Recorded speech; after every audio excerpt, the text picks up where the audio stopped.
All right. Well, I guess it'll take a minute for everyone to get in. That's okay. That is all right. Anyways.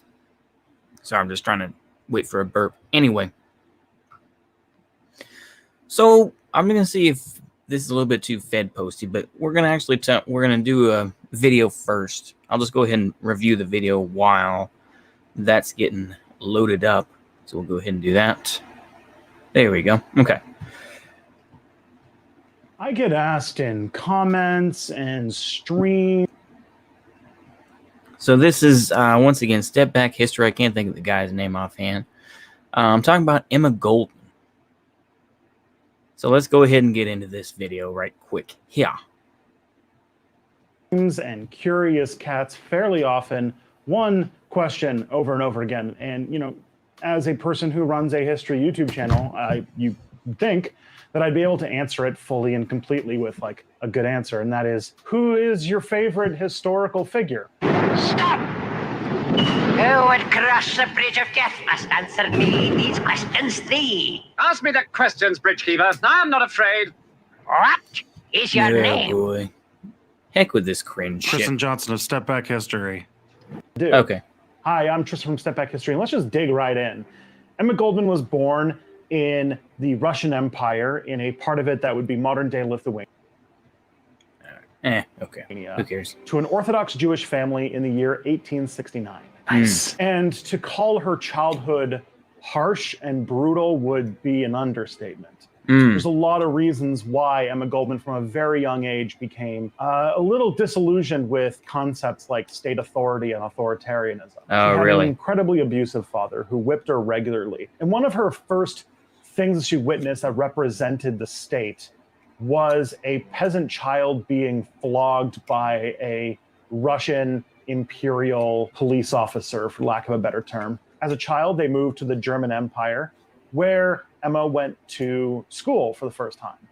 And in school, what she witnessed was sexual assault and brutality. One of the teachers brutally punished her on the regular. And this was back in the days of, you know, corporal punishment in schools. So she was regularly physically abused by one of her teachers. So you can already see between the government, her father, and her teacher, there's a lot to show a deep resentment of authority figures. And Yeah.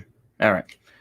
Okay. And from the beginning, there was, of course, resistance to those authority figures. One of my favorite things about Emma Goldman is that she sees injustice everywhere she goes, and she very rarely ever takes it lying down. That teacher who brutally punished her was later fired because he was also sexually assaulting younger students, and Emma Goldman worked with some other students to draw attention to that and get him fired. Later in her childhood, the family then left and went back to Russia, to the city of St. Petersburg. And with her moving to St. Petersburg, her access to education stopped because unlike Germany. So just in case for that one person, this is about Emma Goldman. Of course, the anarchist. Of course, what he doesn't mention, of course, is that Emma Goldman was racist towards Lenin in particular. But yeah, he justifies it by saying that basically Lenin was too much of an authoritarian and it wasn't right, basically. But yeah, we're not gonna watch every single minute, but we're gonna go ahead and watch enough of it just to kind of get an idea. Germany, Russia doesn't have a public school system at this point. And her father had no interest in paying for her to get into education. He didn't really see the value in women getting educated. Girls do not have to learn much. All a Jewish daughter needs to know is how to prepare gefilte fish, cotton noodles fine, give the man plenty of children, eat hot chip and lie. Not being stalked by something simple like her father being... Oh, it's so funny. Not really. Okay. Being small-minded, Emma Goldman then began to educate herself. And during her self-education, she radicalized herself in two major ways. One, during this period in Russia, there was a group called the Nihilists, who were sort of big social reformers who wanted to upend the conservative state of affairs of its. I don't think the nihilists were ever that. I mean, maybe you can correct me where I'm wrong when someone hears this video, but the nihilists are what they are. Just like they just want to watch things burn, right? I mean, that's the whole idea about nihilism, right? I guess that's one of those things that the right took from the left. Why is it so easy for the right to take from the left if your concepts are so crapola that they get taken all the time? It's the same thing with libertarianism, right? Go ahead. Day. She was very enamored by this movement. On top of that, she was also very inspired by a novel called What Is to Be Done? And she references this several times as a point of inspiration in her life. Yeah, it's a novel Bolsheviks read about that too. Go ahead. About a young woman who's headstrong, who leaves an oppressive family to join a seamstress cooperative and make a life for herself. So she's already well path to being highly anti-authoritarian, against traditionalist society, involved with radicals. And at this point, she's 15, and her father tries to marry her off because she comes from an Orthodox Jewish community with matchmakers and such like that. So they. Ooh. See, the thing is, if you read between the lines here, he gets somewhat, definitely anti-Semitic here a little bit, at least in my view, where he's just like, Orthodox Jewish. Ooh. But, once again, though, we will talk about, we will shat on Catholics. We will shat on, Islam to a point, even though this is one of the things. This is one of the problems I have with the left as well. Is they will, respect Muslims, but the religion they cannot stand. They will respect the people, but they hate the religion. It's kind of like, the reverse of, hate the sin, not the sinner. Or it's just like, hate the religion, not the religious person. I mean, that's kind of how it is. And it's unfortunate that the left is like that.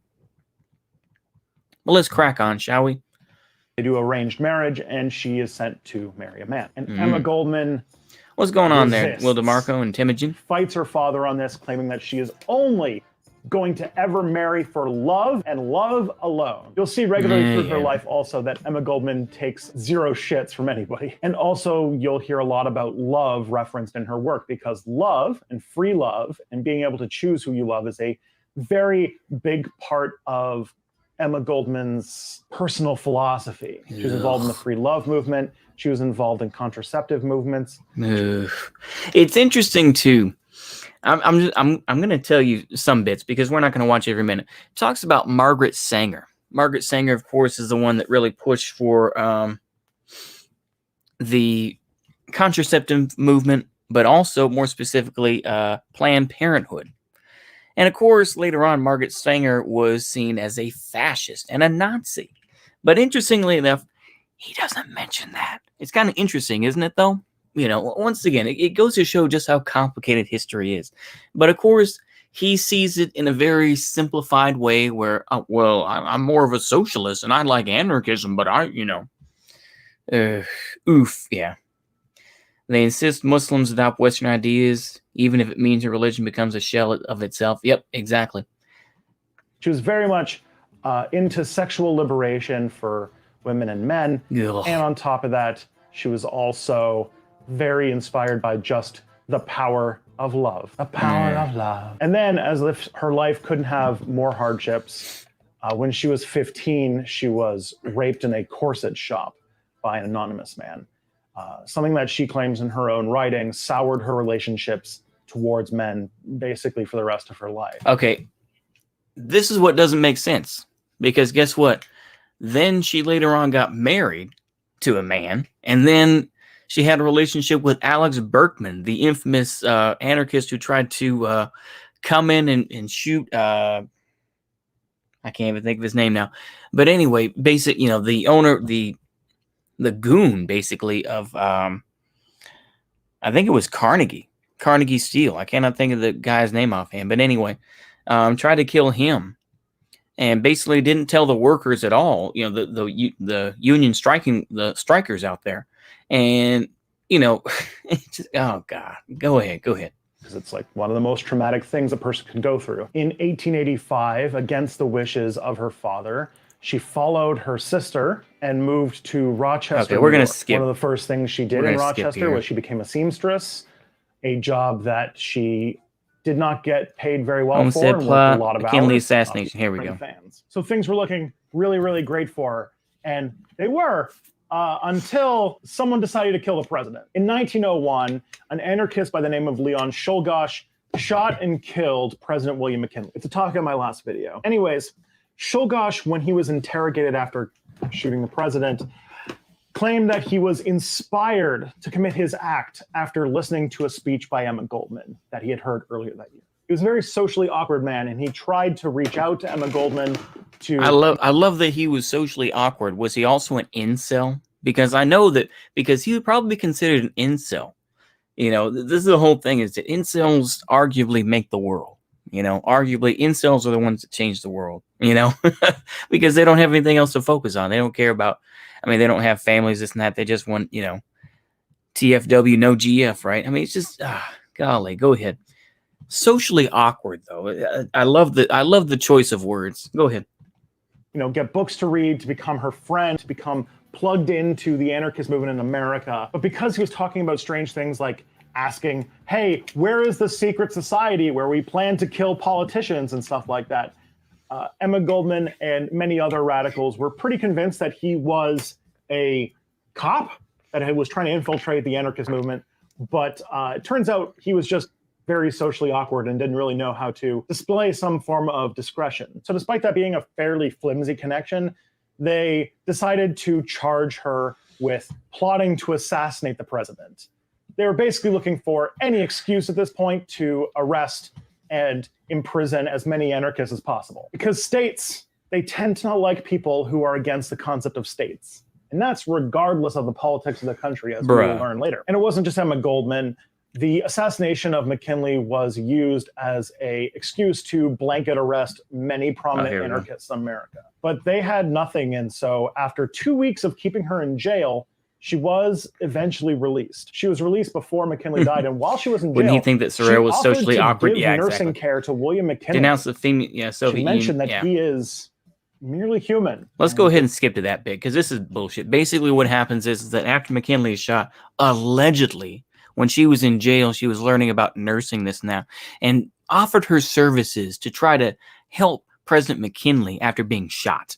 I don't believe it, but that's what he says. I mean, let's go ahead and skip to the good stuff, though. Okay. Deportation, Russia. Here we go. There we go. War. So Berkman and Goldman were stuck in Petrograd, which was the new name for St. Petersburg, in the Soviet Union in 1920. Now, before she had gone to Russia, Emma Goldman actually had positive things to say about the Soviets. She thought it was one of the more successful leftist projects of our time. And at the same time, she did have sort of critical support. She was still not super happy with the fact that the Soviet Union relied on a government. I love the a lot of the back and forth going on right now, where they say critical support means you don't have to support everything that they do, but you give critical support for them. You know, I love that. You know, now we have to actually define our words, and we can't just use these things to function. And it didn't take a very long time for Goldman to become disillusioned with her Russian experience. One of the first people she spoke to referred to free speech as, quote, bourgeois superstition. Looking around the Soviet Union. Well, yeah. I would kind of argue that is the truth, though. Yeah. Free speech is bourgeois superstition. Go ahead. Because it's a made-up thing. Once again, you know, the whole free speech stuff that has gone around over and over is bullshit. Nobody cares about free speech. Okay? The thing is that they just want to get their message out. They just have to be better at putting their message out. That's all it really is. You know? So I mean, if they take me down, it's like, whatever. You know, I'm still gonna think what I'm gonna think, and you guys are gonna think what you're gonna think. You know.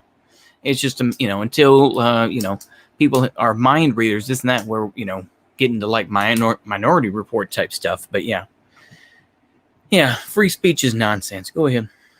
In this apparent paradise of worker empowerment and equality for all, What's going on, Papi was Chulo? a hyper authoritarian government. Chulo. Remember that? Oh, Pitbull. Oh, okay. Go ahead.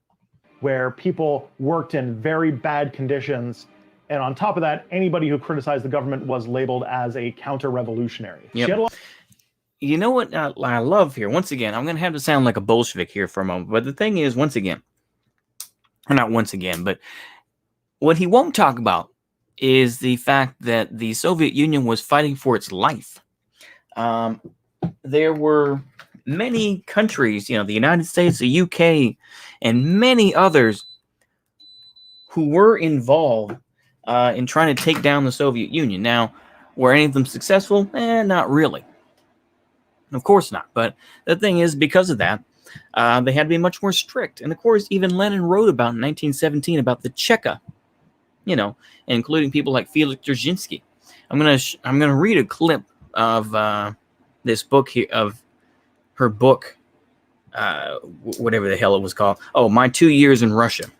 Yeah, I'll read part of that nonsense. But the thing is, it's just like they had to have war communism so that they could keep their country alive. This is the reality. This is why anarchists will always fail, because they just think, as my mom used to say, it's just a happy little sweet town where, we're going to go around, we're going to have our little communes and our contracts and everything, and everyone's just going to get along. It's going to be so hunky-dory. Ooh.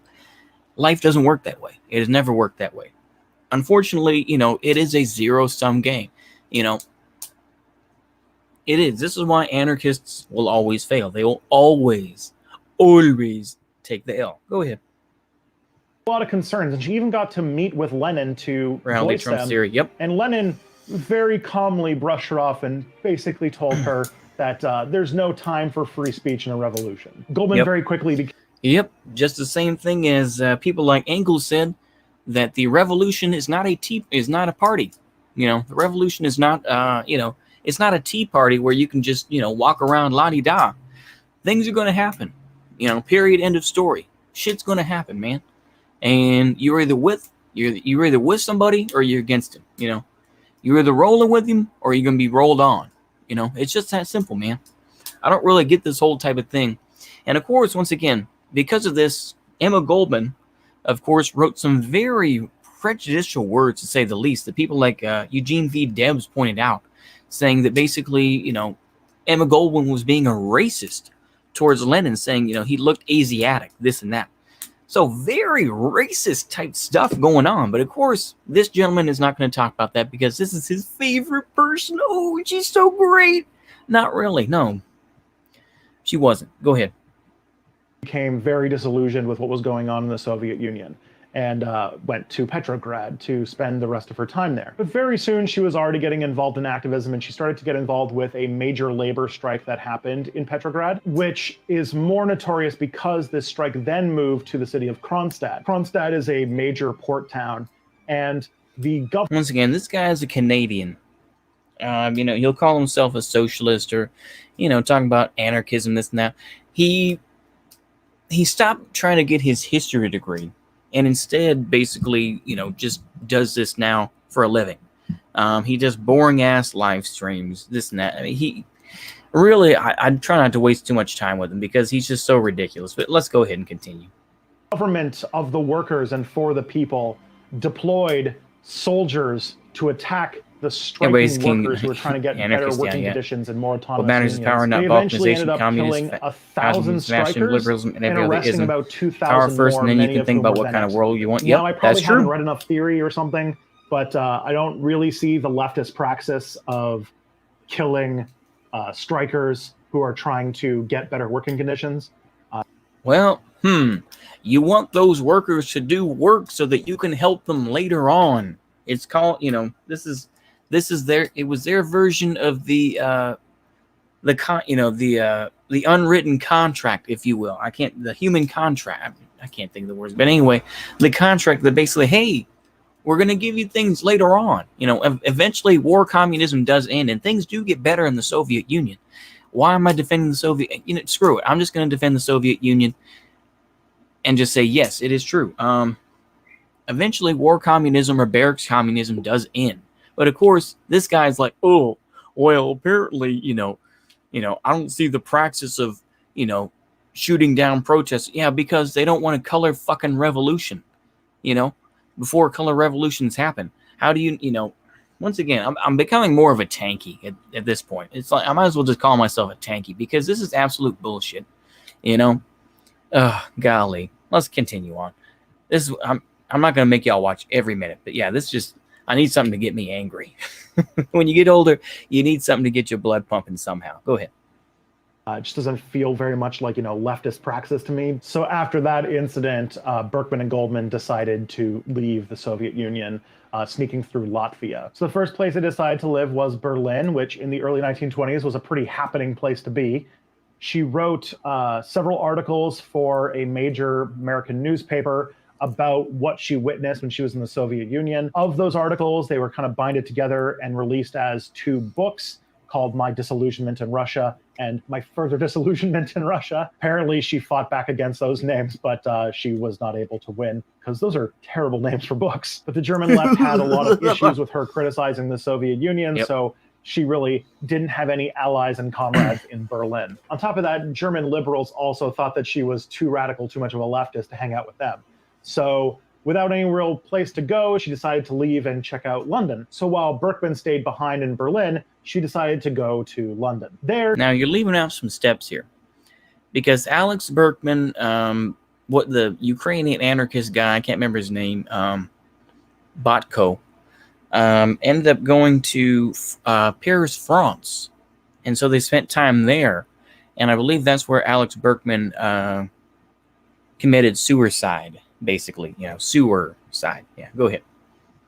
She was very positively received by a major congregation of people, including some of the biggest minds in the British left at that time. Never heard an insult like that before. When she was at said reception, she criticized the Soviet Union, which caused a massive uproar. Several people left. Bertrand Russell wrote a letter basically calling her an anarchitty for not supporting the leftist cause of the Soviet Union. I believe the specific term was that she was a naive anarchist idealist. Which is basically, I guess, the fancy British term of whenever tankies called me a quote-unquote anarchitty. Funny story about that. The first time I was ever called an anarchitty, it was by a 17-year-old Stalin supporter in my comments. After a few years, the British... How do you know he was 17 years old? When I watched this first time, I'm like, how the hell did you know he was 17 years old? What, did you dox him or something?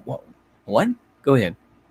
Government tried to deport Emma Goldman as well, but luckily one of her supporters was a Scottish anarchist who offered to marry her so she could stay in the country. But she had very few friends, and her letters from this period describe her as being, quote, tired and heartsick. No. She didn't do a whole lot of political writing in this period. We don't care, because it sounds like she was one of these self-righteous people who, while she lived a hard life and that she went through some tough stuff like getting raped apparently, or abused, I guess, molested. The thing is that, she, you know what, go ahead. She more opted to write about analysis of drama, which I jokingly refer to as the movie review video essays of her period. She started to get very, very depressed that she just couldn't do anything. She wasn't able to get involved in what was going on. No, so she needed a new project of some kind. She needed to do something. With some money raised let's by go ahead and some skip to the admirers, next bit here. She moved to France. Let's get to the Spanish Civil War bit. That is until later that year when civil war broke out in Spain after an attempted fascist coup. And the attempted fascist coup led to an anarchist revolution. The anarchist revolutionaries invited her to come to Barcelona to see an actual anarchist society. This is the problem with history today. This is the problem with historians today. Not necessarily just history, but of course, history evolves over time. This is kind of the mold that exists today. Historians, not history, but historians today are so Reddit. They are absolutely Reddit control. It is absolutely ridiculous how deeply Reddit they are. Just in the sense of that they just think, the cherry-picked version of history. Once again, they're going to talk about the. I will already tell you this. I mean, I've already been in my rant, and you can feel as you want to about Catholicism or say whatever. But the thing is, though, the anarchists encourage the peasants to destroy the Catholic churches, shoot priests, force marry, right-wing men, Catholic, male Catholics, and force them to marry prostitutes, all this sort of shit. But of course, he doesn't mention a word of this because obviously he's here to praise Emma Goldman, who, I mean, who cares really? I mean, Emma Goldman, as far as I'm concerned, just some self-righteous broad who really, went too far, I think. Go ahead.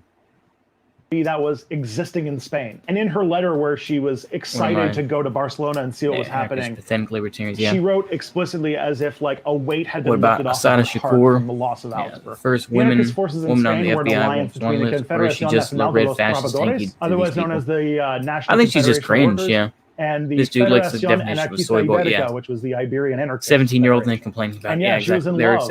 She got to live in an anarchist society. Interested in national Bolshevism and national communism. Oh, cool. That's cool. And started to be in charge of writing and responding to English language.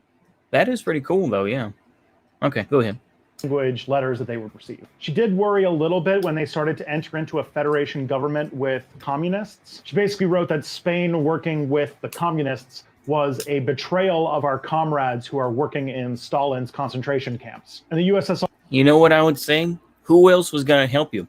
Where you're... Once again, let me find the Spanish anarchist tank. There we go. Spanish anarchist tank. This is the Spanish anarchist tank, folks. Oh, history with Hilbert. Oh, cool. I'm going to watch that later. Let me see here.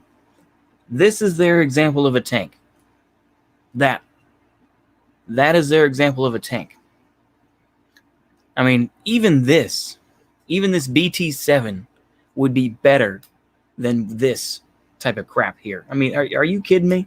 Ooh, that's gonna really fight off a lot. Yeah, that's worth that looks worse than an AT-7. The A7, or A7V, excuse me, A7V, the first German tank, which is basically just a big box with some machine guns on it. I mean, are you kidding me? You guys are morons. So of course you should have begged the Soviet Union, just like Franco's even smart enough to be like, hey, Hitler, can you come give me a hand? And so the Condor Legion came in, and, some German army folks came in. So, you had all these different folks. It was a prelude to the Second World War, but still, it's just utterly pointless. Okay. Oh, sorry. The Spanish Civil War. I won't mute that. Okay, let's continue forward here. Yeah. Okay, let's carry on. SAR wasn't really that invested in helping anarchists anyway. They sent no support, and they sowed disinformation about anarchists around. What? They sent no support? I have never heard that before. That sounds like a lie to me. Soviet support. Oops. Support for Spain. Okay. Soviet Union actively supported the Republicans. Through the course of the Civil War, with military advisors, volunteers, weapons supplied in exchange for Bank of Spain gold reserves, later known as Moscow Gold. Huh. Yeah, okay, let's go ahead and see here. Russian Spain. Blue Division of Spanish Volunteers. Yeah, okay. I mean, like I say, they gave them no support, huh? And they just spread misinformation. Once again, this is what happens when you claim to be a historian and your bias is clear as day. You show your support, and you are just so hell-bent on being against tankies. You're just like, I can't stand tankies. I don't like them. You get to the point that you don't even want to recognize that the fact that, yeah, the Soviet Union did what they could, but they weren't, but they also knew that anarchists were retarded. And they, like I say, they destroyed Catholic churches. They They go through here that, they're shooting policemen. They're putting, Durruti was no fucking hero, I'll tell you that. But it's just absolute nonsense. Absolute nonsense. Hey, what's going on, Mongoose Man? Yeah, so this is why they call people tankies all the time. It is. Yeah, this is why they call people tankies. But yeah. Around Europe to discourage people from volunteering, which is even more rich because the USSR at this point had this doesn't make any sense to me. So they discourage people from joining. So why do people like George Orwell show up? And of course, George Orwell, as many leftists, I'm glad that I will give you this, leftists that are on Twitter at least. I'm glad that a lot of y'all have woken up and realized that George Orwell was nothing more than, a bureaucrat who worked for the Brits and then, played anarchist for a little bit, did some champagne socialism, and then went right back to, kissing the ass of imperialism, because that's the truth. George Orwell is nothing more, is at best nothing more than someone who play acted. He play acted as an anarchist for a little bit, basically writing, Ode to Catalonia or whatever. I've never read that book and I don't really care to, but it's like, it just doesn't make any sense. It just, once again, it goes to show how anarchism as an ideology and where their roots go are pretty rotten. I'm just going to say they have some rotten roots, Go ahead. Just barely finished. They're so against authoritarianism that they just make it worse. They do. It's just, the only example you need to see is with Chopper Chaz, where they're bringing in Domino's Pizza. They get support from, the local government. They're bringing in porta potties. People are cleaning stuff up. They're picking up trash. And, then what happens? Well, Lorenzo Anderson gets killed by some fellow Blegs. One of which was, one of those dudes that killed him was wearing a BLM shirt, was wearing a Black Lives Matter shirt. Then the other one was killed by the security forces. Ridiculous. Go ahead. Wiping the blood off of their knives from the last time they stabbed anarchists in the back during the Civil War. No. She then became an official representative of the I feel so sorry. I feel, wait a minute. No, I feel no sorry for the anarchists at all. Go ahead. TFAI in London, where she went to I will say this once again. I would rather work with a tanky or an ML any day of the week over an anarchist. I will tell you that right now. I would rather work with an ML or a tanky that has at least some understanding of how to run a society versus dipshit anarchists who live in some fantasy la-la land type shit, who cannot survive without bourgeoisie support. And that's true. Go ahead. Go and raise money for the cause. And her worries about what was going on in Spain were definitely founded because in 1937, communists destroyed the anarchist communes. By the time she returned, the fascists were on the rise, and the anarchist forces were in complete disarray. She eventually returned to London very shortly after Franco declared victory, and frustrated with the repression in England, she then moved to Canada. But her time working with the Spanish anarchists was not forgotten. The former Secretary General of the CNTFAI sent her a message on her birthday, thanking her for her service during the war and calling her the spiritual mother of their movement, a line that Goldman, to her dying day, thought of as one of the nicest things anyone's ever said to her. By 1939, when the Civil War ended, she was getting kind of up there in age. She was in her late 60s. And the movement towards World War II was underway. The main things that she spoke about when talking about the rise of fascism and the start of World War II was to point out the lack of differences between fascist states and the quote-unquote democratic states, and at the same time say that if Britain and France were serious about stopping fascism, they should have done it in Spain, and now it was too late. One of her last... Oh, my goodness. Or maybe you should have just played along and not been Spurgs.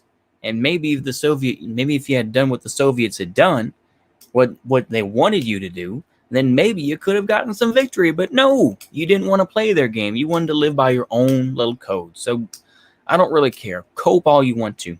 Go ahead. Last statements about the rise of fascism and the coming new war is that it would unleash a new form of madness on the world, which, looking at the world today, doesn't seem inaccurate. In February 1940, she had a series of debilitating strokes. She was partially paralyzed on one side of her body and had lost the ability to speak. And 3 months after that, at the age of 70, she had another major stroke. And Emma Goldman died. Luckily, her admirers appealed to the United States, and the US government allowed for her to be buried in America. Why? She's buried in a cemetery that is in the outskirts of Chicago, very close to the victims of the Haymarket Massacre that inspired her long and amazing career. Her tombstone says, "Liberty will not descend to a people. A people must raise themselves to liberty." And I guess on that note, Okay, we're going to skip it there. That's just... Okay, let's go ahead and read this little quote here from Emma Goldman, and we'll take it. Yeah, a deported Emma Goldman describes Lenin's Russia. Okay. From Russian-ruled Lithuania, Emma Goldman, 1885, at the age of 16, arrived in New York, blah, blah, blah, blah. Okay, let's get to the chase here with the book. Okay. In her book, My 2 Years in Russia, she described Petrograd in early 1920. Petrograd was almost in ruins, as if a hurricane had swept over it. The houses looked like broken old tombs upon neglected and forgotten cemeteries. The streets were dirty and deserted. All life had gone from them. The population of Petrograd before the war was almost 2 million. In 1920, it had dwindled to 500,000. The people walked about like living corpses. The shortage of food and fuel was slowly sapping the city. Grim death was clutching at its heart. At a town meeting, she found soldiers holding their guns at attention. She was on the platform. I'm sorry. Just waiting for a burp to come. Okay. Overlooking the people in the packed hall. Starved and wretched they looked. They sang the International. After the last speaker, the meeting was thrown open to discussion. A non-conforming socialist, Menshevik, asked for the floor. There were shouts of "traitor" and "counter-revolutionist" from the audience and from the platform. Returning home with her host, Sergei Zorin, Petrograd's Communist Party first secretary, defended the reaction to the Menshevik. "Free speech," he said, "is a bourgeois substitution. During a revolutionary period, there can be no free speech." Just like he said. Okay. Goldman observed a shortage of food and fuel. The Soviet government had closed houses of prostitution based, very good, and was trying to drive prostitutes off the streets. Based, once again. Goldman wrote that hunger and coal was driving them back again, and that Bolshevik soldiers were employing them. Yeah? This and the economic hardship, Goldman was told, was because of the blockade by those wanting to destroy the revolution. Yeah, that's true. I mean, do you think that somehow that this is one of the things? I mean, tankies do have a point where it's just like, yeah, they do use these type of things to, put people down, I mean, let's go ahead and continue. Okay. I was just reading that comment. All right. Goldman found in Petrograd a thriving black market with the Bolshevik police, the Cheka, taking a cut. Yeah. She wrote of a scarcity of food and 3 years of starvation as having turned most people into grafters and theft as inevitable. The Bolsheviki are trying to suppress it with an iron hand, she wrote. How can they be blamed? But try as I might, I could not silence my doubts. Oh, yeah. Watching that video, too, he described very carefully and very quickly about Alex Berkman after he was released from jail. And he slept with a 15-year-old. So, yeah, once again, anarchists are always cringe. Anyway, let's go ahead and cut to the chase here once again. I'm not going to read every bit of this. Okay. But, yeah, there you go. I mean, yeah, welcome to Union. Yeah. Oh, what's going on, Union Army Ball? Not much. Yep. But, yeah, I mean, this is just utter nonsense, yeah. but the Soviet bureaucracy was inept at placing them. Goldman wrote, some had tried independently to secure jobs, but they could accomplish very little. Moreover, those who found employment were soon made to feel that the Russian workers resented the eagerness and intensity of their brothers from America. Wait till you have starved as long as we, they would say. Wait until you have tested the blessings of commissarship, and we will see if you are still so eager. In every way, the deportees were discouraged and their enthusiasm dampened. What do you think, that they're supposed to make you welcome every minute? Golly. I mean, it's like, go ahead. Thus, to get a pound of nails, one had to file applications in about 10 or 15 bureaus. To secure some bed linen or ordinary dishes, one wasted days.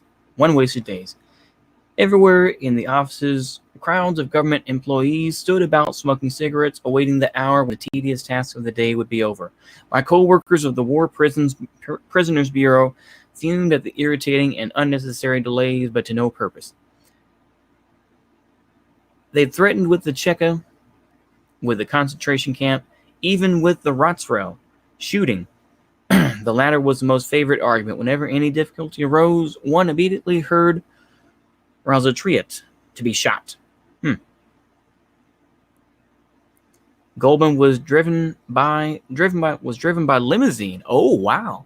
Past the walls of the Kremlin for an interview with the Bolshevik leader Lenin. She asked him about fellow anarchists that she had learned were in prison, and about a lack of press freedom. Free speech is, of course, a bourgeois notion. Yep, that's true. That is a bourgeois notion. There can be no free speech in a revolutionary period. We have the peasantry against us because we can give them nothing in return for their bread.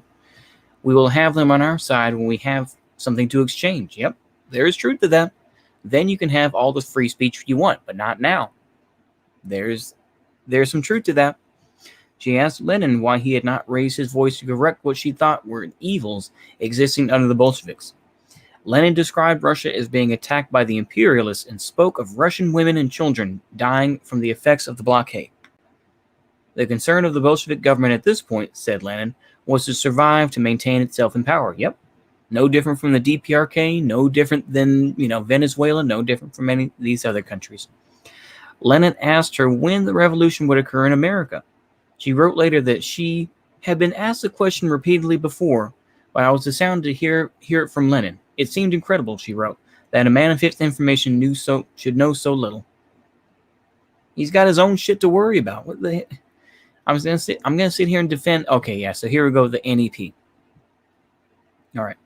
They saw it in a reversal of everything that their party had been proclaiming, a reversal of communism itself. In protest, some of the oldest members of the party, men who had faced danger and persecution under the old regime while Lenin and Trotsky had lived abroad in safety. Well, hold on. Once again, this is kind of a mistake. Lenin was in jail, or was, he was under house arrest in Switzerland. Trotsky, I think he was in Germany. I could be wrong on that, but it's like, what are you talking about? Once again, pushing some serious lies here. Lenin's Communist Party began clearing the party of doubtful elements. Lenin's reply to the opponents of the new economic policy, according to Goldman, was only fools can believe that communism is possible in Russia now. Whatever.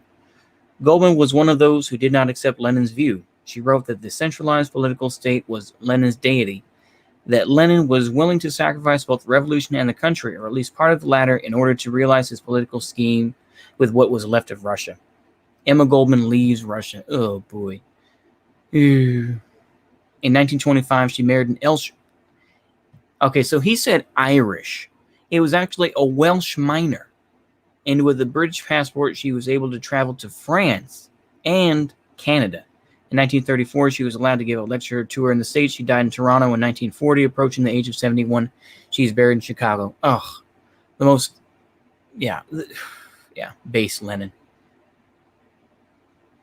My thoughts on the USSR was that it was a great experiment, just like the United States.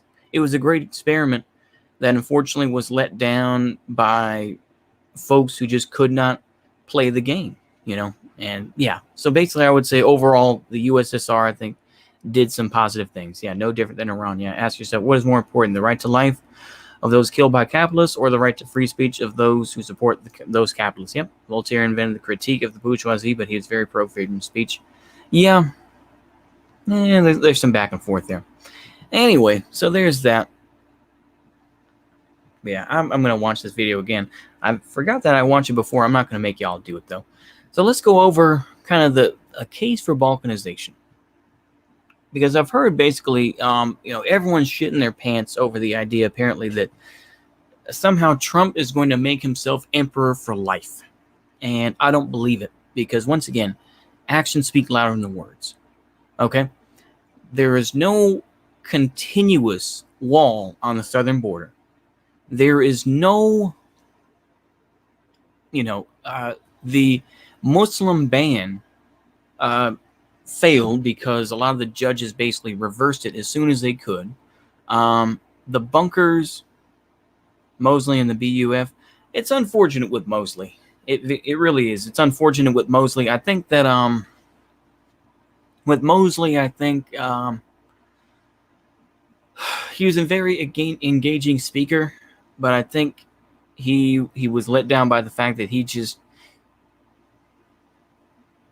didn't have the same type of support that you would think. And of course, everyone was fighting him, this and that. But yeah, are there any unironic monarchist parties in the States? Not parties, but I'm sure that there are trad casts out there who do unironically believe in a monarchy. But yeah, there aren't any monarchist parties, though, not in the United States, not official ones anyway. And if they are parties, they are so down on the list. But yeah, not really. Basically, to answer your question, they really don't exist. Yeah, sometimes divorce is the only answer. The illusion of shared identity is fading. Yeah, it really is. I mean, I really don't get people, like I say, shitting their pants because, I mean, I've seen this clip of Trump where he's, okay, you know what? Let me see if I can find the clip. I'm going to watch this later. Sorry, but let me see here. Okay. And the way that they put it is very Trump on peaceful transition. Okay, I'm gonna play this clip, and you can go. Let's see what he actually said. Okay. Oh, I'm sorry. I meant to go transition. Okay, there we go. Peaceful transition. Oh, they don't show it. Oh, here we go. Okay. Is Reuters gonna take me down? Independent. Okay. Let's go hit. Okay, 233. Okay, that's good enough. Okay, we'll see if Reuters takes me down for this clip. We'll find out. Okay. Republican leaders are pushing back Thursday on President Trump's refusal to commit to a peaceful transfer of power should he lose the November 3rd election. Trump was asked at a news conference at the White House Wednesday. Will you commit here today for a peaceful transferal of power after the election? Number one, this is such a bait question. Oh my goodness, the bait. I mean, I can smell the rancid cheese of bait. That's all you had that was in the fridge, and you're just like, I don't have enough money to go get some actual bait or get some stink bait or whatever. So it's like you get some rotten cheese and you put that on your fish hook, and you're just throwing it out there right now. So I mean, this is just such bait. This is a bait question. Can you promise to give us, a peaceful Number one, I really don't get this because, like, most Wignats don't like Trump. I don't get this. Yeah, there are plenty of there's a difference between MAGAPEDs and the far right neo-Nazis. There is a difference. There is a difference. And of course, people are going to say, no, there's no difference at all. But go ahead. Let's hear the clip. Well, we're going to have to see what happens. You know that I've been complaining very strongly about the ballots, and the ballots are a disaster. Get rid of the ballots, and we'll have a very peaceful. There won't be a transfer, frankly. There'll be a continuation. The president, who trails down. Whoa! So hold on there. Let me see if I can find another clip of that, because that sounded. Just look at Trump and ask yourself: is he dictatorship material? No, I mean he can barely scrape together a sentence. Okay, let's hear this. Mr. President, real quick. Let me make sure I hear the full context before I make a comment. quickly, win, lose, or draw in this election, will you commit here today for a peaceful Okay, so hold on. So win, lose, or draw. I didn't hear that before. Go ahead. transferal of power after the election? And there has been rioting in Louisville. There's been rioting in many cities across this country. Riding a little. Oh, I love that. Okay, go ahead. Red and your so-called red and blue states. Will you commit to make Your so-called... What? Oh my goodness. I mean, Ooh, I would question whoever this guy works for. I mean, this smells like some... Once again, this is some bait. This stinks to high heaven. Go ahead. making sure that there is a peaceful transferal of power after the election? Well, we're going to have to see what happens. You know that I've been complaining very strongly about the ballots, and the ballots are a disaster. And Okay, so the ballots have been a disaster. Once again, I think that he's referring, of course, I think that from what I've read, do your own research, as Mao said, 9 ballots were lost. Now, they found, I think, a few of those ballots. I think they found like 5 or 6, I think. So they found most of them already. But anyway, go ahead. If people are rioting, do you commit to making sure that there's a peaceful transferal of power? we want to get rid of the ballots, and we'll have a very peaceful. There won't be a transfer, frankly. And so everyone's shitting their pants because he said, just because he said, if there weren't any ballots. That sounds like a what if type of thing. Well, if there weren't any ballots, then there wouldn't be any problems. That's what it sounds like to me. Now, I know people are going to say, oh, are you sucking Trump's cock? No, but I've said dumb shit as well. I don't want people to get mad at me because I say dumb shit. And, you know, the thing is, I'm not going to, like I say, Trump is going to be all right. All right, period. He's not going to try to make himself to a dictator. I really don't believe that. You know, I think that he's just saying is that it's a tough time in the United States. I think that's all he's saying. But then again, I could be wrong. But everyone is just so ready. They you know, people have keyed themselves up so much. They have worked themselves up. They're like, oh, I'm going to, you know, we're going to go here. And we're, you know, vote. Come on, folks. And everyone is ready to just go wild. People, you know, the energy, at least that I've seen online, is very palpable. And it's very disturbing that, you know, go ahead. I'm going to try to get the whole continuation. The ballots are out of control. You know it. And you know who knows it better than anybody else? The Democrats know it better than anybody else. Go ahead. Okay.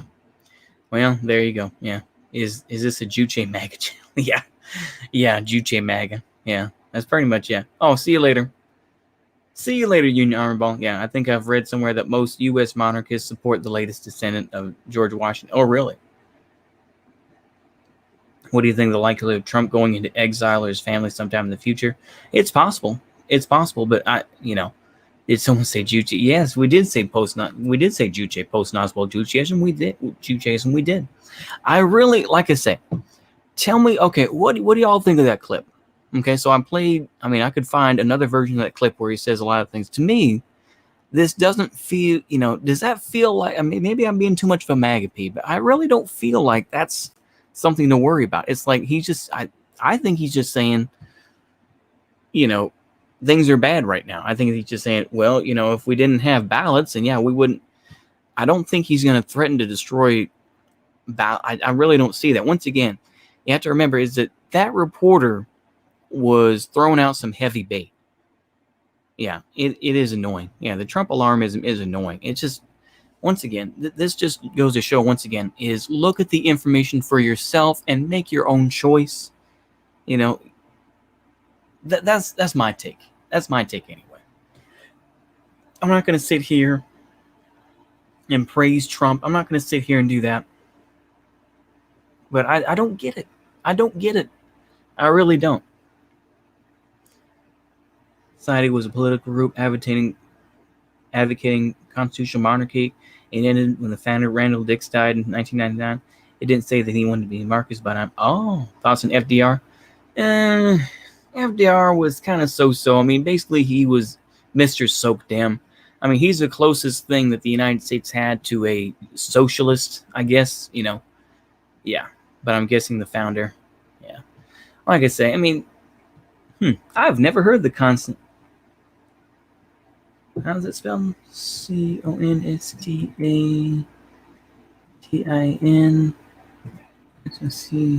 Ciety. Oh, okay. Oh, that's it. Constantine Society. Oh, Constantine Society. Well, let me take a look at that because I have never heard of this. Huh. And it's pretty much the same thing you said. As George Dix was chosen to ask a question of President Richard Nixon and commenting to reporters on the president's reply, said that monarchy was the superior form of government. Nixon's aides had been unaware of Dix's political beliefs. Oh, okay. So he just okay. Who was this Randall J. Dix? I'm absolutely curious now. This is a good rabbit hole, though. I'm glad that we went down this rabbit hole because now I am curious as hell. Okay. Insanity and tripod. Okay, just temporarily.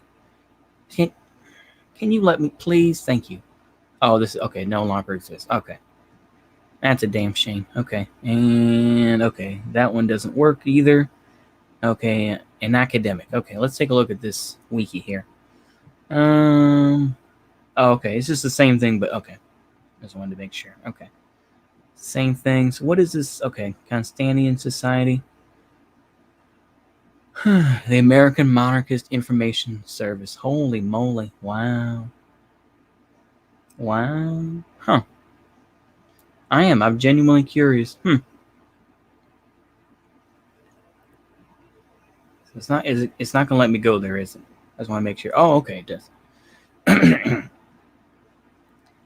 The Constantinian Society is a monarchist organization with educational goals and purposes, which include to give unity to monarchists, particularly in the Americas, enabling them to meet and contact other monarchists, to promulgate information about and foster interest in monarchies, and royalty, to generally educate the public on these subjects, to advance the political theory, history, and philosophy of monarchy, to further theories of modern monarchy, and to promote and defend the theory of monarchy as a superior governmental form, to cause to be written, published, and distributed accounts, information, and news of monarchy and royalty. Holy moly. Wow.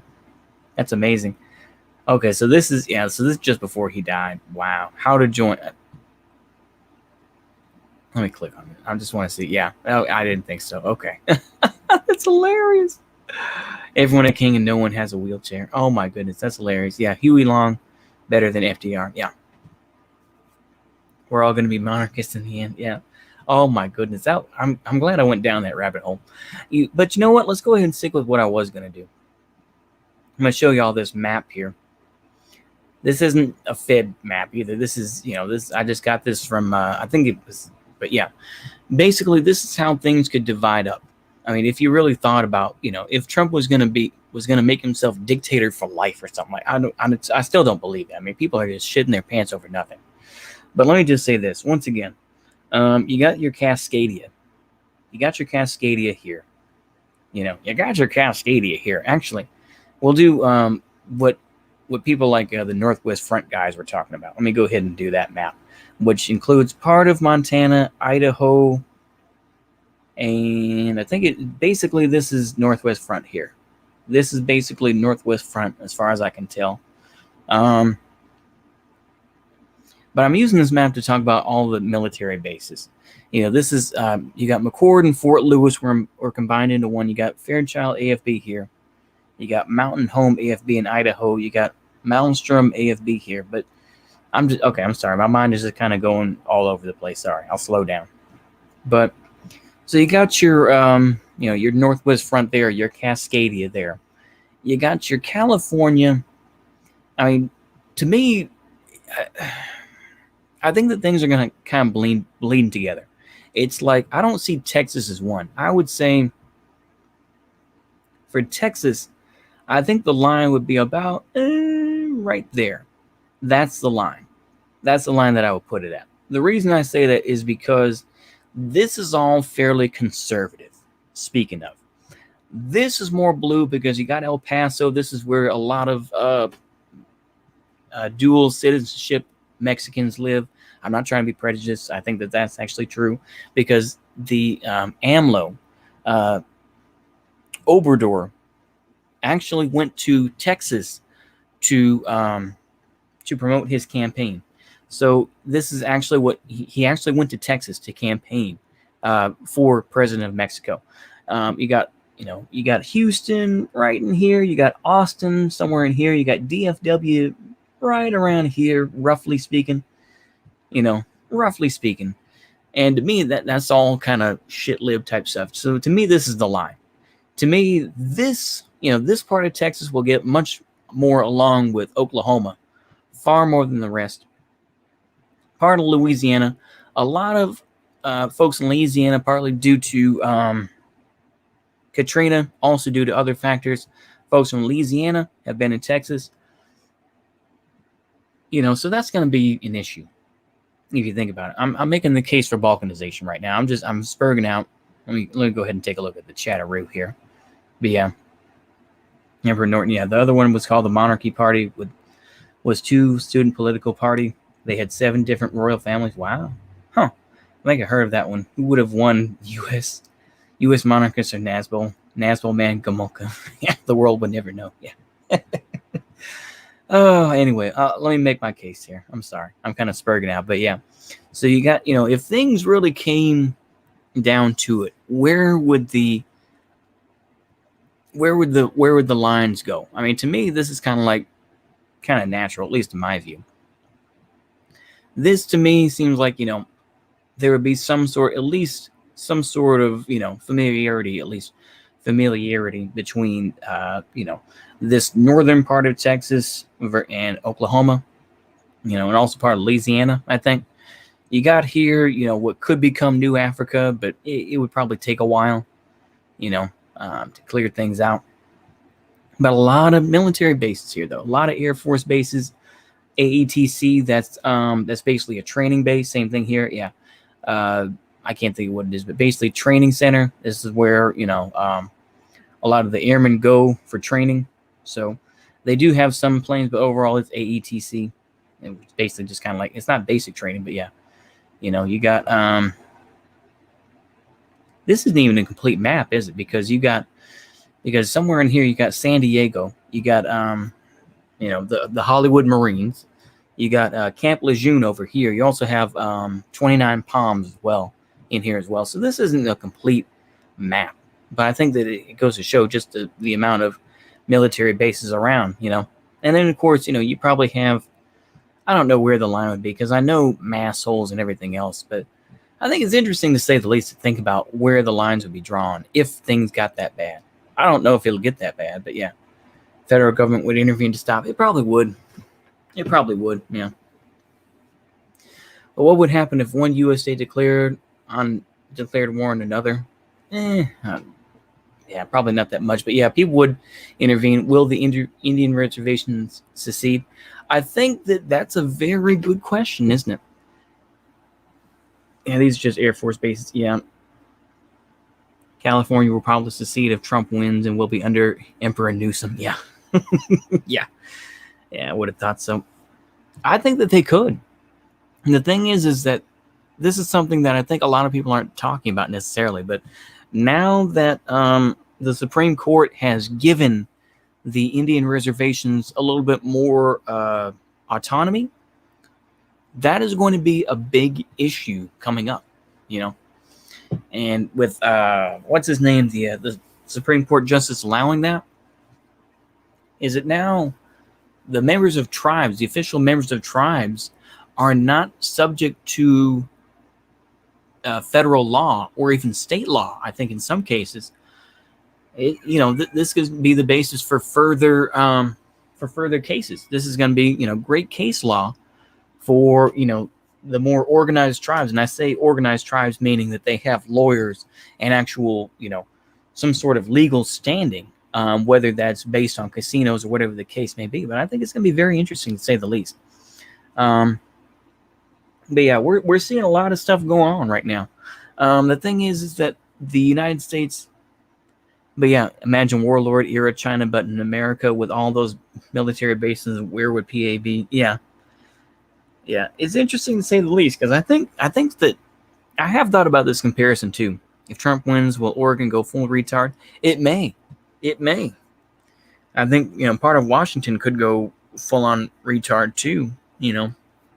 But yeah, it is interesting. Yeah. But I do think that, what's going on, what could happen in America could be like a warlord era China, kind of like, where you had, like the, oh Lord have mercy, the Ma clique, the Muslim Ma clique in these certain areas. Yeah, casinos. Yeah, casino run native ethno state win. It's coming. It could happen. You never know. I was gonna say is that the Comanche Nation. Y'all should do some research on the Comanche Nation. They're getting, they just bought some new plots of land outside of not Randolet. I cannot think of the name of the city offhand, Oklahoma. But yeah, I see more reservations based on ideology popping up before balkanization happens. Yeah, that's probably true, but I do think that is a real big sticking point, though. I think that, these reservations are going to have more autonomy than they used to. I think that's going to be very interesting, to say the least. I do think it's going to be interesting with the idea, yeah, based on ideology, to make up for lack of shared culture. Yep. But I do think that mostly based on, yeah, I do too. Like I say, I mean, people will, Chaz is going to be seen as, while Chaz was complete dog shit, it is going to be the basis of, a lot of future takeovers. It's going to be a lot of different stuff that is going to happen that we don't know about, basically. It's going to be interesting as hell, to say the least. What is going to happen with all that? It really will be. It will be fascinating, to say the least. You know what? I'm going to make things more complicated for myself. Hold on. I'm going to go ahead and do that right quick. Doodaloo. There we go. And you know what? Press 1. Let me make sure here. Press 1 for yes. Press 2 for no. If you want me to read the National Bolshevist Manifesto. How would NATO react to a civil war? That's a good question. I don't know what they would do. China, I imagine, would be observing, but they would probably be, at least in Canada. Okay, one. Okay, I'm gonna go ahead and find that on. I got it on a thumb drive. Give me just a moment, okay? All right, just give me a moment. You want to go out? Okay. Yes. Okay, boo boo. There you go, boo boo. Okay. See you later, boo boo. Okay. It's just going to take me a minute to find it.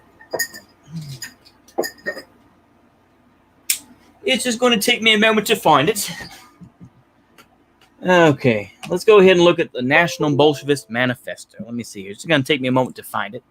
Shouldn't take me too long. Okay, it's in literature. Oh, sorry. Okay, literature and National VITNN. Oh, okay, there we go. Okay, yep, there it is. Karl Otto Pytel. Let's go ahead and look at the National Bolshevist Manifesto. Let's do it. Let's go. Okay, let's do it. Let's read some National Bolshevist Manifesto. Here we go. Okay. And it's frustrating because, okay, that's all right. Okay. So nice little pick there. The National Bolshevist Manifesto, as we can see here. Karl Otto Pytel. This is from Our Plan. Karl Otto Pytel, there he is. Kind of a good-looking chap there. No homo. But yeah, kind of a good-looking chap. Okay. We're going to skip the translator's notes because we don't care. I don't care about the history of it. Let's go ahead and cut to the chase. National Bolshevist Manifesto. Here we go.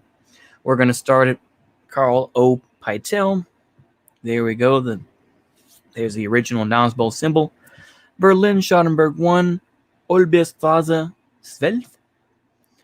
And, okay, dedicated to my good comrade. New tablets bear writ of the new age. Let the graybeards revel in their heritage. The distant thunder does not reach their ears. But you shall label all the young ones lackeys, who drug themselves on mushy music now. who skirt the chains of roses of roses the abyss. You shall spit out what's decadent and rotten, and hide the dagger in the laurel wreath. Tuned to the new crusade in step and sound. Stefan George, 1913. Oh, nice there. The vision, task, National Bolshevism, Young Nationalism, Reformed National Socialism, the fascist mistake, the historical error of the NSDAP, nationalist communism, the face of national communism, why not KPD, war and peace, happiness or freedom? Wow, there's some good stuff in here. Okay. I have never read this, so let's go ahead and we're going to take this step by step. Let me make sure here. Let me double check on everyone. How are we doing? Yeah. Wir sind das Geil schwarze Haufen. Ay-ya-ho-ho. Und wohl mit Tyrannen. Don't make me sing it. You're gonna make me sing it. Hi-ya-ho-ho. Do-do-do-do. Okay. All right. Let us not push the revolution on further, but instead, the ideas dormant within it, which itself does not understand. We want to combine revolutionary ideas with those conservative ideas which are eternally reestablishing themselves to make them conservative revolutionary. So that we can, that's a good title, isn't it? You can call yourself a conservative revolutionary. That's a hell of a thing. Make people, blow people's minds out. How could you be a conservative and be a revolutionary? Yeah. So that we can attain a set of conditions under which we can hope to live again.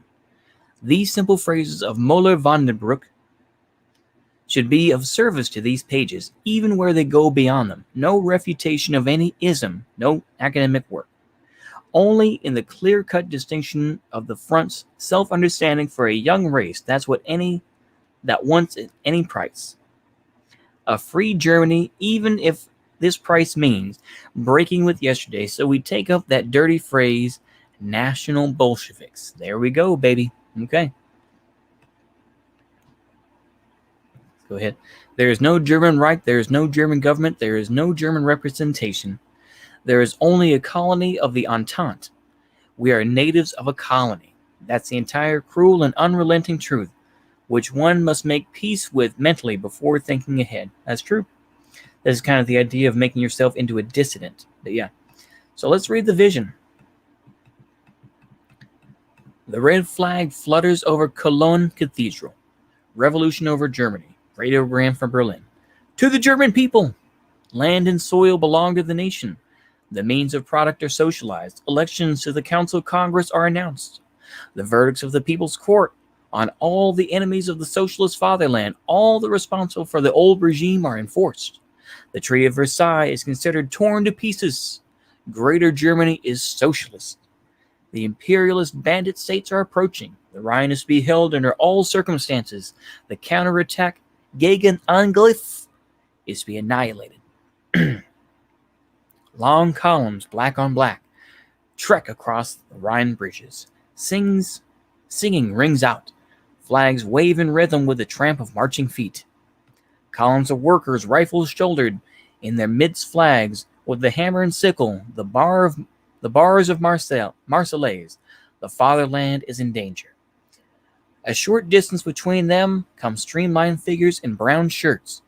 Above their heads, a red swastika banner, and over that a red pennant with the symbols of labor, their armbands half covered with red strips. A great column, gray on gray, endless troops of the Stahlhelm behind the war flags of the Great War of 1918, their flags all bedecked with a red pennant of the revolutionary uprising, peasant formations beyond them, and luminescent above all the flags over red, black, white, red, and black banners, raising its wings, the Black Eagle of Prussia. Singing roars through the columns of the army, and the chorus is always growing stronger, and all the troops take it up, gray, brown, and red formations coming in. To the Rhine, to the Rhine, to the German Rhine, guardians, we all want to be. That's very stirring. Is that stirring? Let me go ahead and double check the chat here. Should always double check on y'all. Make sure you're good. Yep. Welcome back. Welcome back. Yep. Revolutionary Conservative is a good website. Yeah. Oh, hey, what's going on, Union Armball? Sorry. My mind is gone. Okay, let's go ahead and read some more Pytel.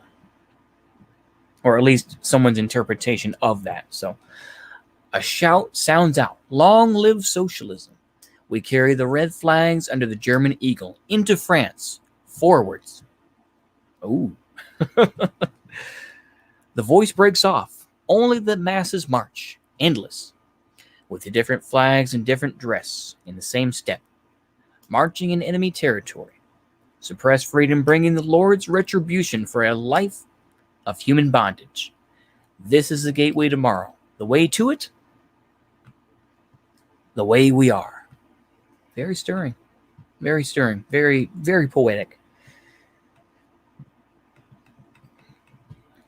Germany has to fight today for the freedom of its unfree-born children. For a future home for its homeless. For the future hopeless generations. But not only that. In the German territory will the vision of our century be shaped. Here shall the formal principle of Mitteleuropa. Save Europa, folks. You know, Europa, bro. I'm saving Europa.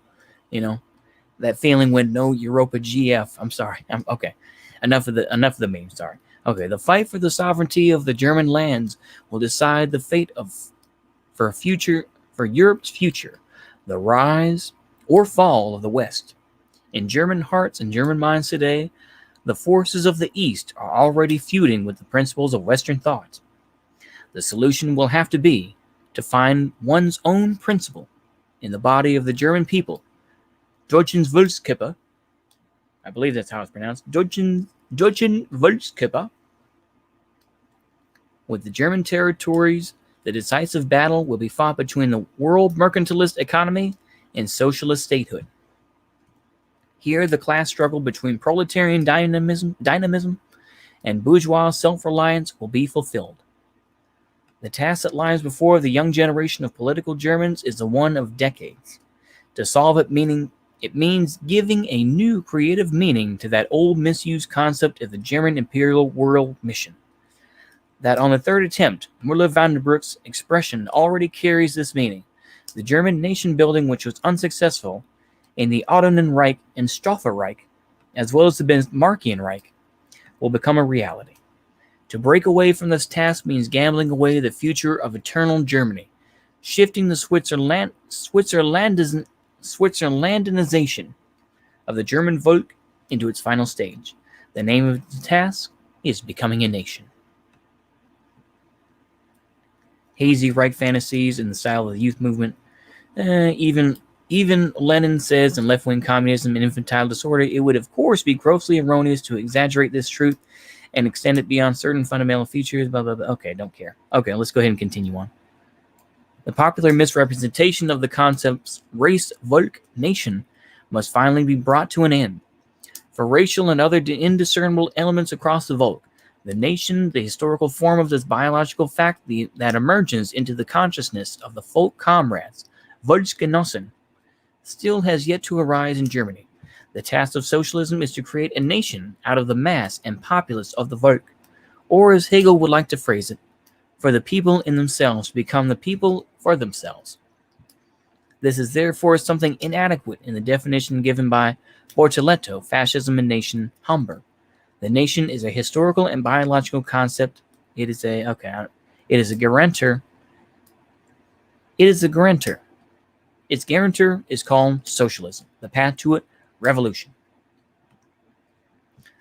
Open to those called to this task from within will understand what it is about, alone and above all, to open the door to tomorrow for a proletarianized Volk, to break all its bonds, chaos, adversity, affirmation of victimhood, class, estate, granting it personal happiness, in order that reality for the German people shall be the nation as the highest value.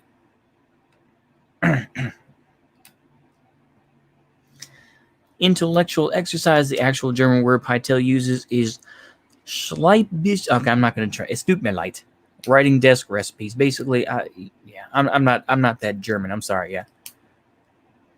Unified, enduring. Okay. 10 years of National Bolshevism. Wherever in young Germany today, the deathly stillness of official politics is alarmed by an underground tremor. Wherever the unconditionality of nationalist youth calls into question the old values of their fathers. Over those funeral shrouds, the elderly wail with spread hands, registering the still emotional socialist demand of the national revolutionary young bourgeoisie. Wherever the proletariat seems to recognize that only the German eagle on the red flags will create a fatherland for them, which bears the national fervor of those without a homeland. There does one see in the bourgeois newspapers a watchword: National Bolshevism. But what historical fact arose in Germany to trigger the political movement meant by that phrase? It is not enough simply to take a pro-Russia policy as its criterion. To see in it simply nothing but foreign policy, not at all. Its conception of foreign policy is indeed only the self-evident result of a very basic assessment. The first truly National Bolshevist document was the political testament of Count Bergdorf Ronsnau, in which should be set down the belief that a German radical socialism must take in hand beneath the banners of socialism a policy of freedom against Western imperialism and capitalism. Brockdorf Ronsnau's refusal to sign the Treaty of Versailles, Lenin's offer to the people's deputies to support the resistance on the Rhine. Yes. You ate all the nutty nuggets. Hold on.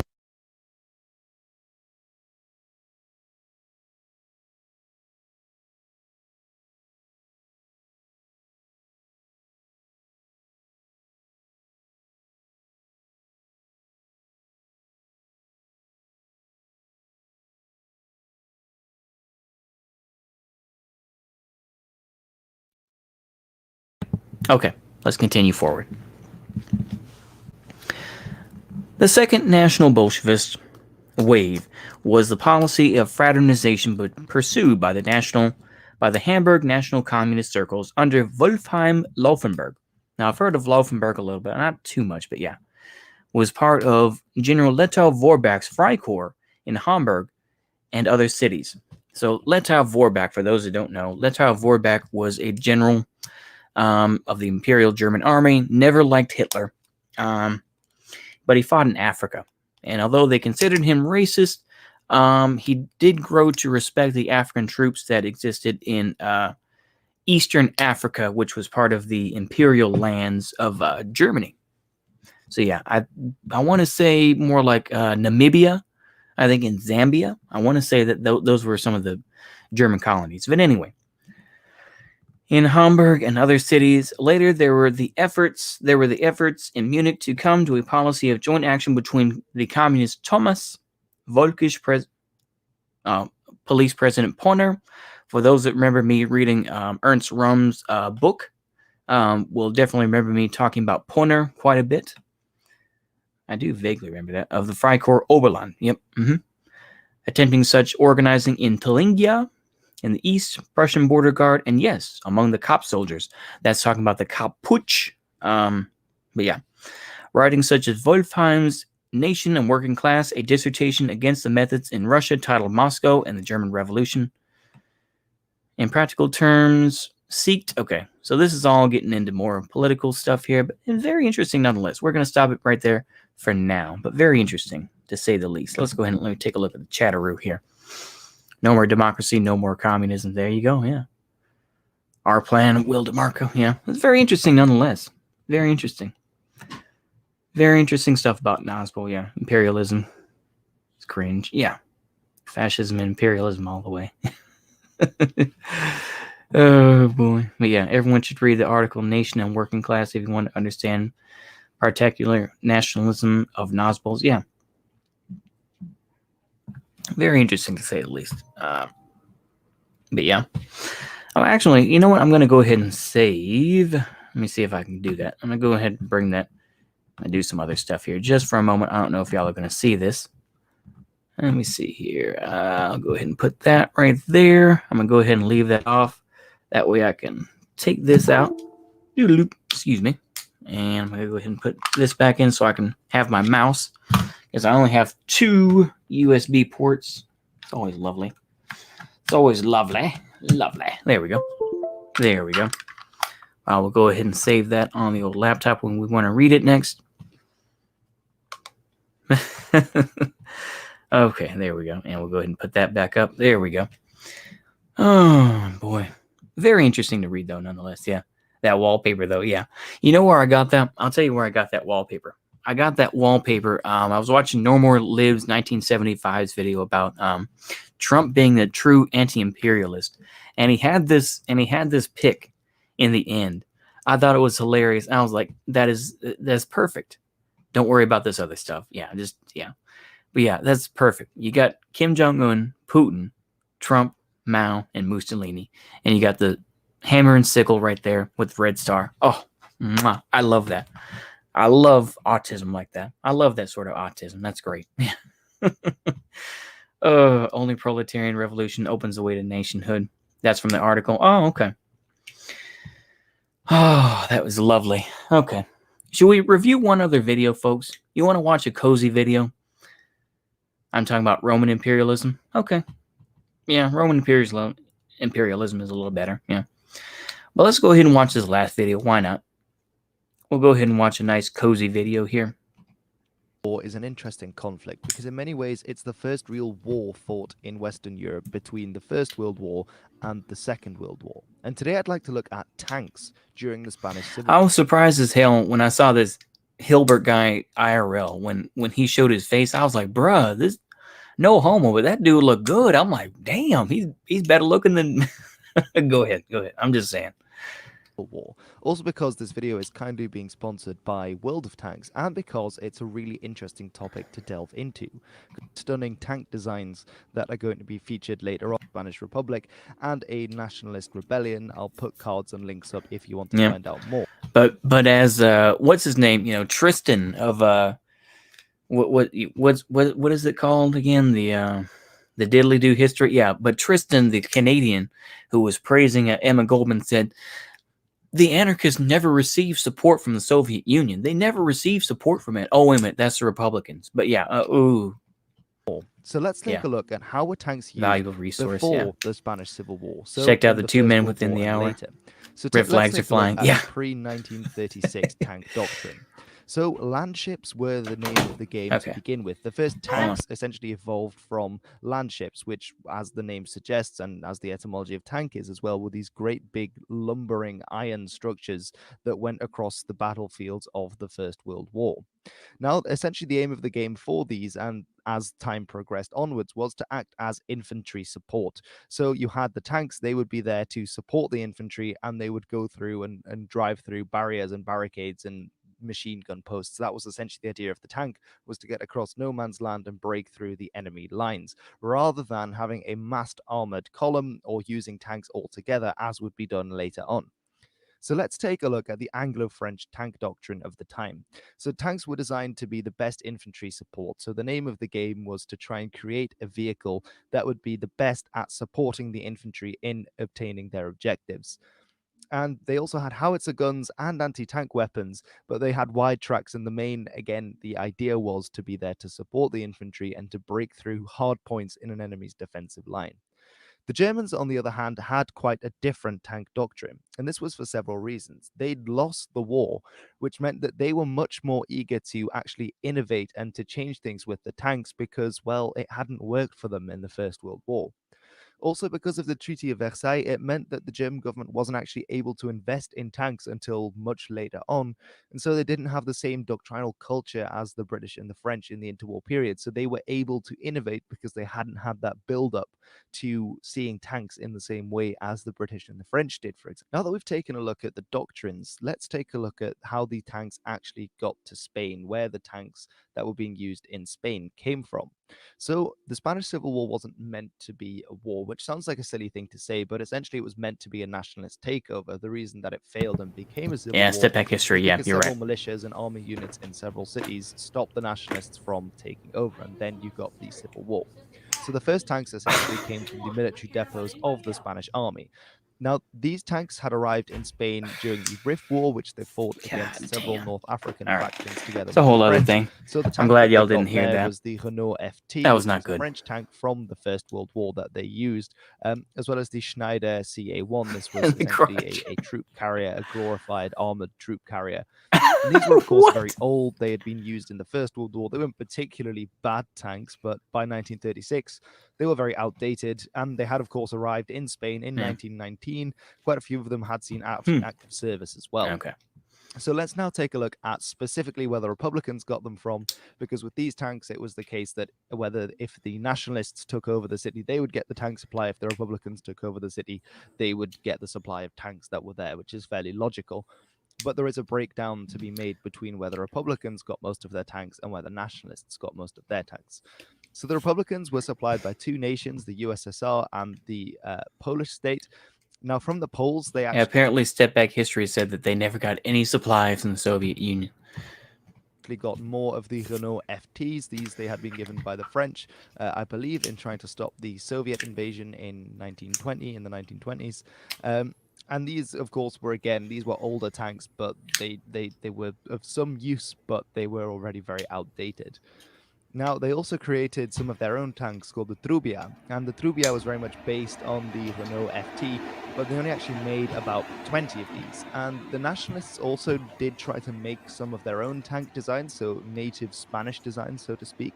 But it was mostly the Republicans, because the Republicans, at least at the start of the war, were the ones who had most of the factories under their control, which you, of course, needed to actually produce and make the tanks. The nationalists, on the other hand, received tanks from both Nazi Germany and from Benito Mussolini's Italy, and they sent their own national designs, which I'll get onto in a second.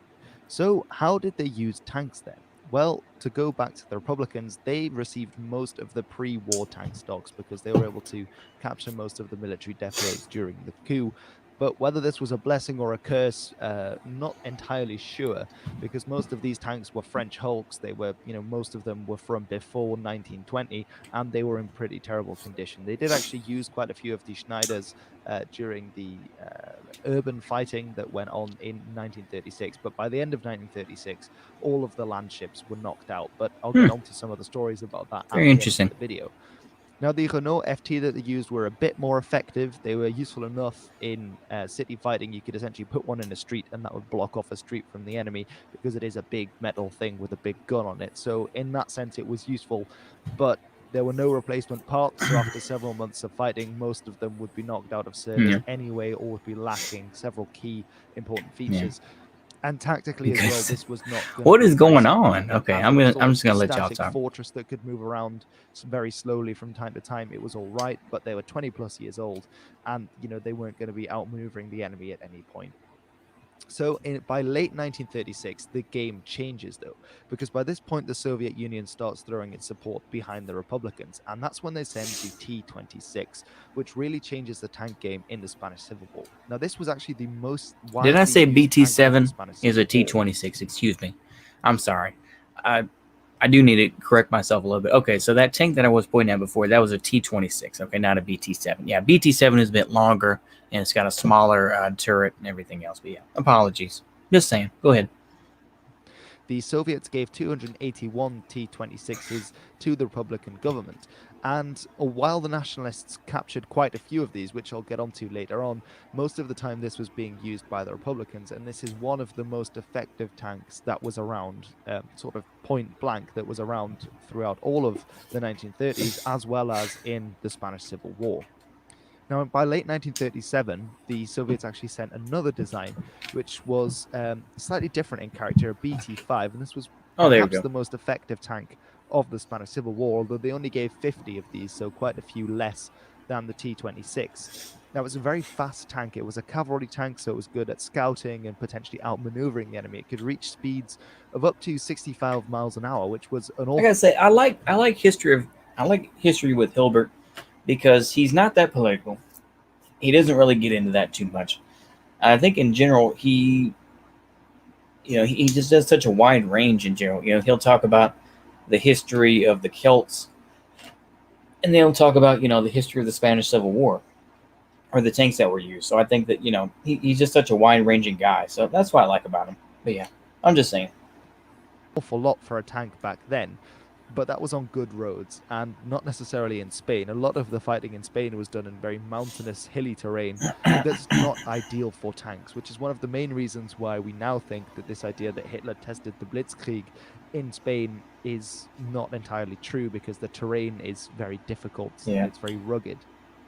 Now, the Soviets initially planned to crew all 50 of the tanks themselves, but they didn't get enough men sent over. Stalin was also doing all sorts of things with purges, so we had lots of really innovative, creative, and effective generals and commanders who were working on tank doctrine and tanks, and he had most of them got rid of out of the army, which really could have helped the Republic out if they'd have sent those. So eventually the crews became hybrids of Soviets and Spaniards, which created all sorts of interesting things because the Soviets couldn't speak Spanish, and for the beginning of the time that they were sending the BT-5s over, they didn't have any interpreters either. So it was an interesting situation. Also, the Republicans were very short on spare parts, and that was something that would be a huge problem for the Republicans. Their tanks were generally better, but they didn't get the spare parts in. And they needed Soviet engineers to keep the tanks in shape. The Soviets often complained. Fascinating stuff. This stuff I find interesting. Series is great. Yeah. What did you think about the May Days of 37? May Days.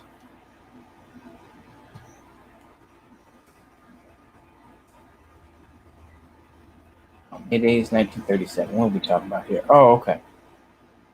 Oh boy. What do I... Let me see here.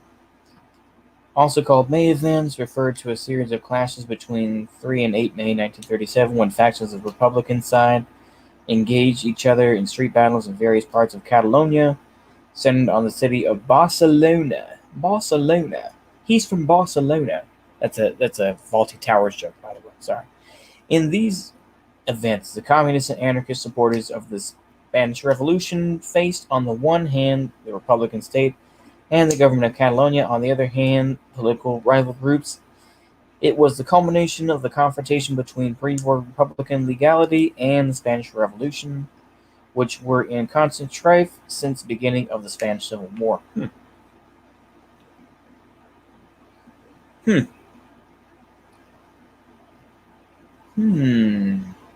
Well, I should try to be smart about this and not give my take, but it sounds kind of like me, Sounds kind of like what could happen in the future, but yeah. What? Seth, what are you doing, my man? Are you okay? Oh my goodness. Oh, Lord have mercy. Okay.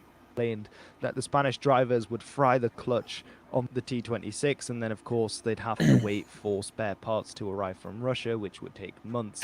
And so it was... I'm sorry.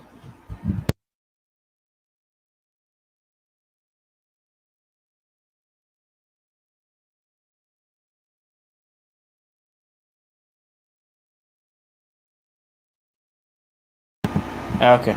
Alright. Anarchists were basically freaking out, wanting to smash the state immediately, but the communists were like, yo, you guys are retarded, lol. Yeah, exactly. I mean, yeah, this is definitely, sounds like the Soviets were really trying to be like, bro, come on. Let's be smart about this, can we? This is one of the things. This is why anarchists, like I said, once again, homage to Catalonia. That's it, yeah. I don't see the point of reading a book like that, though. I really don't. I just think it's cringe overall. He can talk about mud nationalists all he wants to, yeah. Homage to Catalonia talks a lot about how certain communist parties abandoned their revolutionary ideas when their nations allied with the Soviet Union. It is fascinating. Oh, okay. What's interesting, though, is, of course, is that, it was what happened, Soviet Union in this time is a different Soviet Union than, the time when they were helping, Mugabe retake or take over Rhodesia to create Zimbabwe.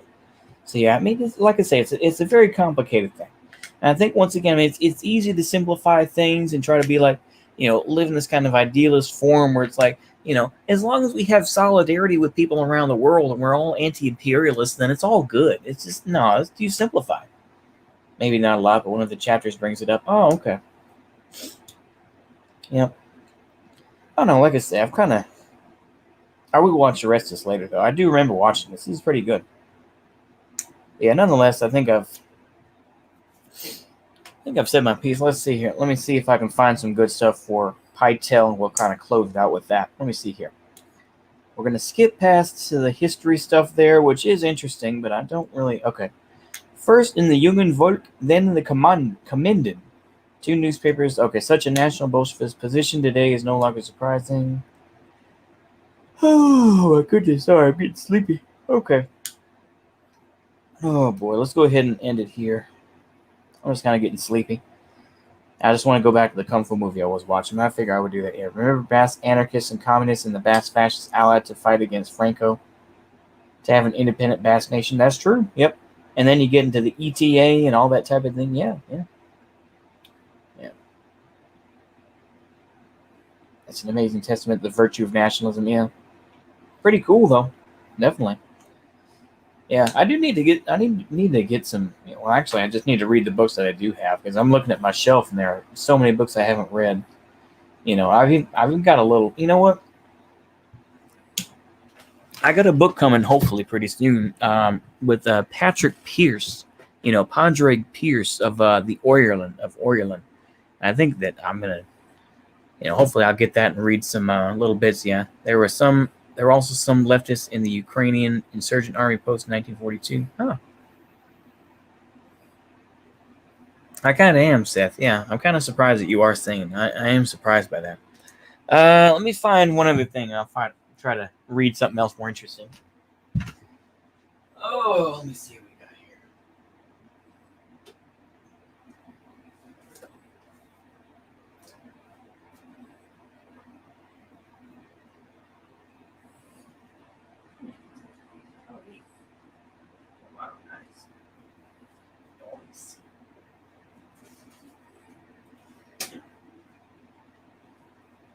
Oh, I read that on pain.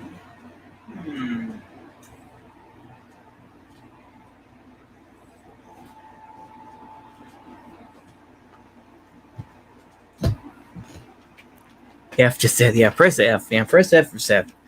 I hope he's all right. Let's read some more Felix Dzerzhinsky quotes. I'm going to go ahead and read these again because I think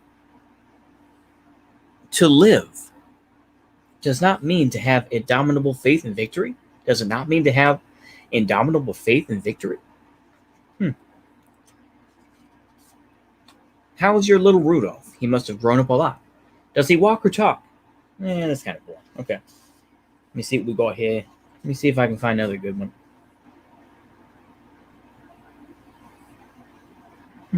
That's kind of okay. I'm trying to find some good quotes here from Dzerzhinsky.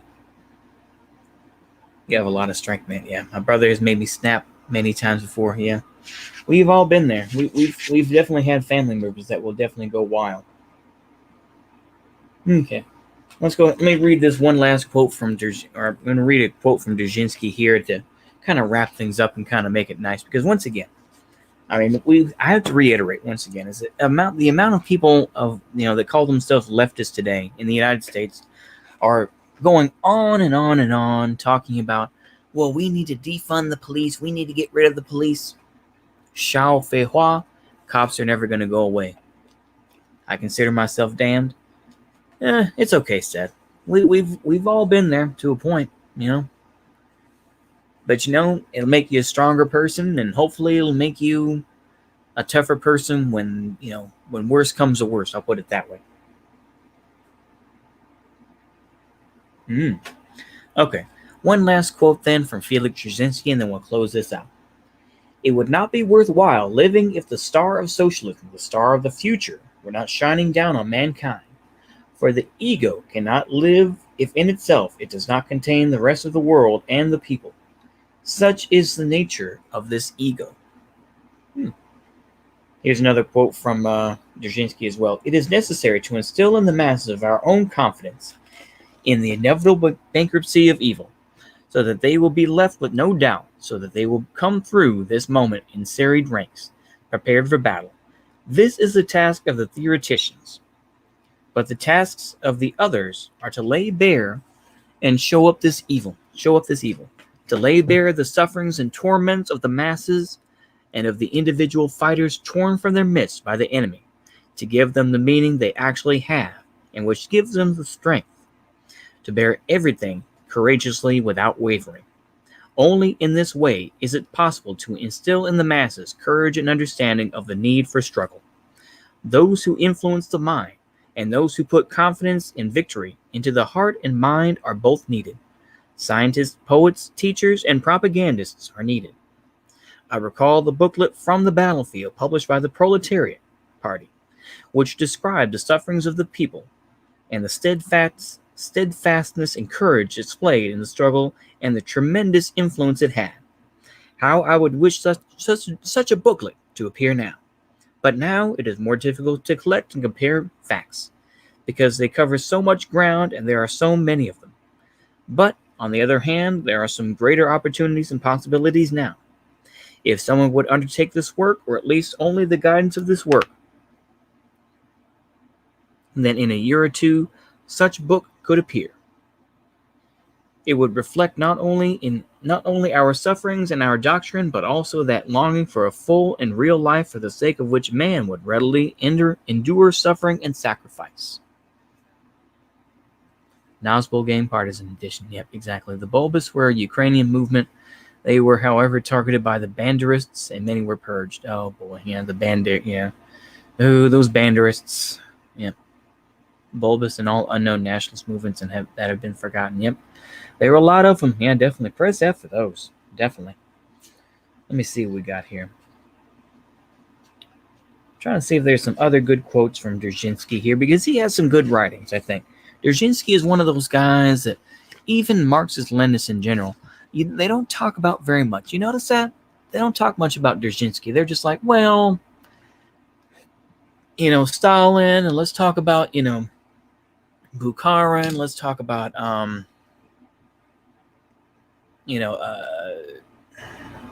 can't think of it. Lavrenti Beria, let's talk about him, but they don't talk about Dzerzhinsky. Dzerzhinsky's kind of left out. My father was poisoned last year. He died. Wow. Press F, definitely. Wow. I'll press F for that, yeah. Definitely F to your dad. That's definitely, I mean, well, you know what? I'll just do RIP. We'll do that, yeah, RIP. Let me go ahead and delete that other comment. That was kind of cringe. Sorry. Yeah, I'll do an RIP for that, definitely. Damn. But you're still here, Seth. You're still here. You're still going. Day by day, minute by minute, hour by hour. We got to keep going. That's all we can do at this point. That's all I can really tell you. But yeah, man. Like I say, you're still here. You're still going. Life is giving you some real hard lemons, man. But hopefully it's going to make you a tougher person, make you a stronger person, and a smarter person. And that's what's important. Okay, this is the last quote that I'm going to read for tonight on Felix Dzerzhinsky, Communist Morality. I should like so much to perceive the beauty in nature, in people, and what they create, to delight in them, to perfect myself. Because beauty and goodness are like two sisters. The asceticism that has fallen to my lot is so alien to me. I would like to be a father and to put into the soul of a young creature everything good that is on the earth, to see how the rays of my love for it would produce a luxuriant blossom of the human soul. Very nice. Yep. Have a good one. Noswald Judaism. Yep. Okay. I think we have said our piece, but as always, I will give props to my audience, of course. Without you, I would be nothing. So post Noswald Judaism, Will DeMarco, Union Army Ball, Ole, Zutzel. I hope that's, SCTUL. I'm just going to do it this time. Seth Frisbee, I hope you're doing well. I do seriously hope you're doing well, man. Because I know there's a lot of tough stuff going on. Sounds like A lot of stuff is going on in your life, but you know what? You're here. We're trying to keep everyone together a little bit. I'm trying to keep y'all motivated. So there we go. Will DeMarco, of course. There's another one there. I was looking for the name. What's his name? Papi Chulo. Anun Kazan. There's another one. I can't think of the name offhand, though. Oh, poopy. I can't think of the name. Timojin. I cannot think of... Oh, yeah. Bert Bobain. There we go. Bert Bobain. I think that was the one. Bert Bobain, though. Okay. So we will keep it there. You have a good night, Seth Frisbee. I do hope you're all right. I do hope that, in all seriousness, no meme, no funny stuff. I do hope you're okay. And we're going to keep it there.